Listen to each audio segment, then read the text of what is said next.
What is up, YouTube? This is Cody with Team Dark Soul coming at you with a top-tiered list of decks for March 1st, 2013.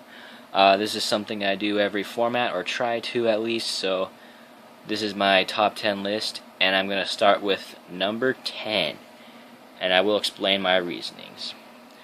Alright, number 10, I believe, is Infernities. Reason being is because the 10 just came out, made Barrier a lot cheaper, more accessible.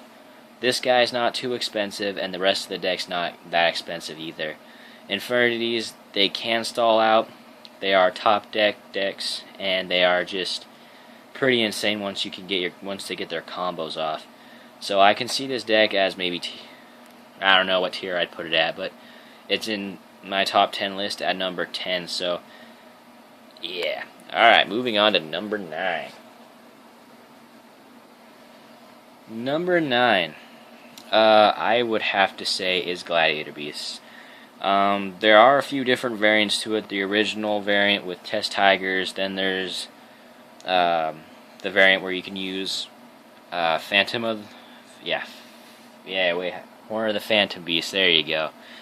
And that involves Gladiator Beast Samnite, I believe, and Bestiari, and it's topped at regional, I believe. But anyway, these guys are fast, they're explosive, they don't hit the grave that much, so they can't hurt you that way.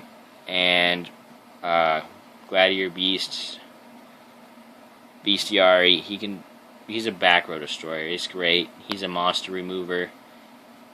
And they're all in all just really good. And Gladiator Beast Geyserus is broken as well. Moving on to number 8. Dark Worlds.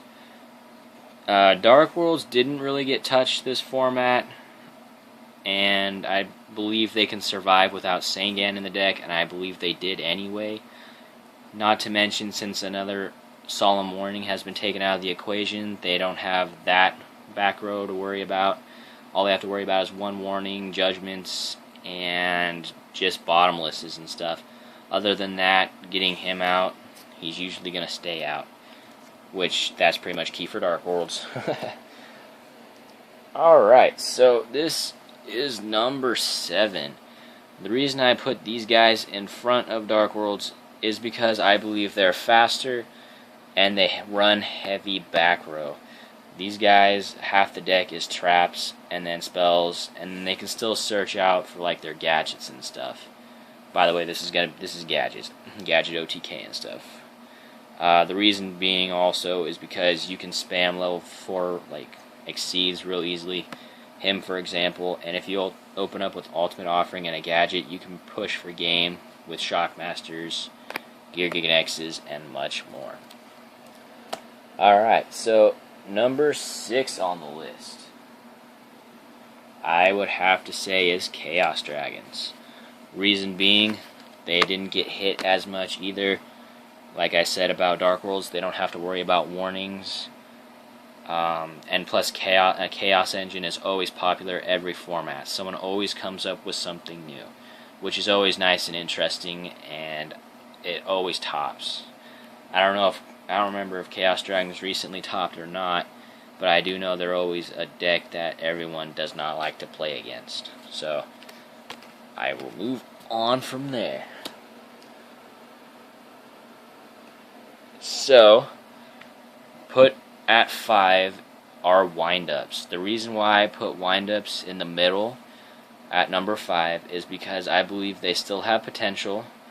I've been looking up on YouTube about plays you can still do, and a guy named I believe it's Waffles or something like that.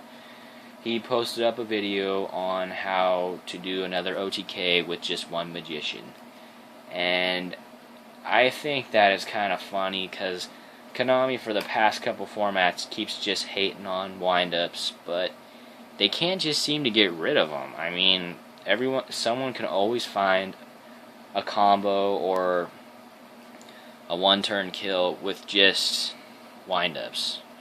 I mean, I can understand why. Windups are cool, they're fun, and they're pretty funny to play against your opponents with. So, but yeah, I didn't know. I was so confused on where to put these guys. They have potential.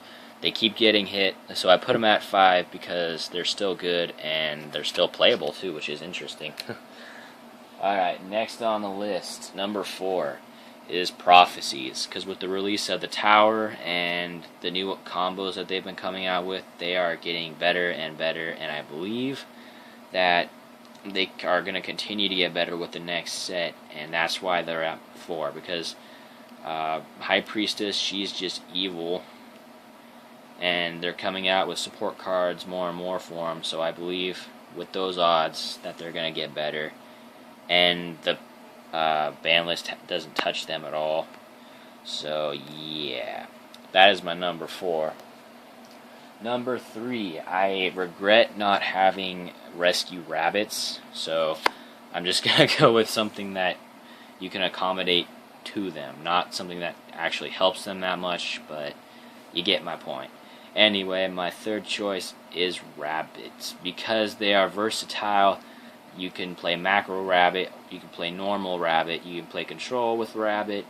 Rabbit just, you can even play chaos rabbit. I don't know what that's about. You can also do noble knights with rabbit, gem knights. There's just so many things you can do with rescue rabbit that's why I put it at 3. It's been proven to win and top at events. It's always a good deck. It always comes out on top a lot of times, just because of Yugioh and Dolka. If you run into one of those first turn, you're going to have to waste a lot of resources to get rid of it. So that is why I put them at number 3. And for number 2, I have Atlanteans, or Merlantians, Mermails, all the different names they have. Because Mermails, with the release of Cosmo Blazers, got better because of Abyss Lead. It's pretty much a 1-turn Big Eye, if I remember right. That's how it went. And they are just getting better and better, and obviously they've been topping. People have been enjoying playing them, and the ban list hasn't touched them unless they want that Solemn Warning, but I doubt they need it, because with his explosive power, 19 beat stick, or 18 beat stick, sorry, I didn't keep forgetting that, and the easy accessibility of Abyss Megalo and oh no, I forgot the other guy's name. Oh well, anyway, Abyss Megalo, he's just broken. Abyss Lead makes the deck broken. Molin Glacia, that's who it was. He is pretty broke too, the Elemental Lord. So, Mermails I put at number 2. And last but not least, what I put at number 1 is Fire Fists. And now I know a lot of people, I don't know how many people actually agree with me on this, of how good they are, but I know that Fire Fists, they can stall out the game. They do have explosive power. The rank 4 Exceed they have, he pretty much can come back when you destroy him almost. And the main reason why is put them at number 1 is because Horn of the Phantom Beast. Now, Horn of the Phantom Beast makes their weakest monsters strong. It gives you a +1 when they destroy monsters, and you can chain it in the battle phase, which means if they attack, you can chain it, and if their monster gets destroyed, and you basically get a +1 or +2 pretty much. You get to draw a card, and their monster is destroyed, clearing up the field for you to continue with your shenanigans. And like I said before, this deck is pretty insane. It takes a little bit to set up, but there's many options and ways to stall out, like heavy back row. That's probably the biggest one almost, or just monster effects and all of the above. So that is why they're at number 1. And that is it for my top 10 tier decks of March 1st, 2013. So if you guys have any opinions, just let me know. If you agree with something, if you think something should be switched out or put somewhere else, just let me know. I always pay attention to that because I'm always curious to see what other people think is going to happen with the format. So yeah, don't forget to rate, comment, subscribe, leave little messages, and alright guys, I'll see you later.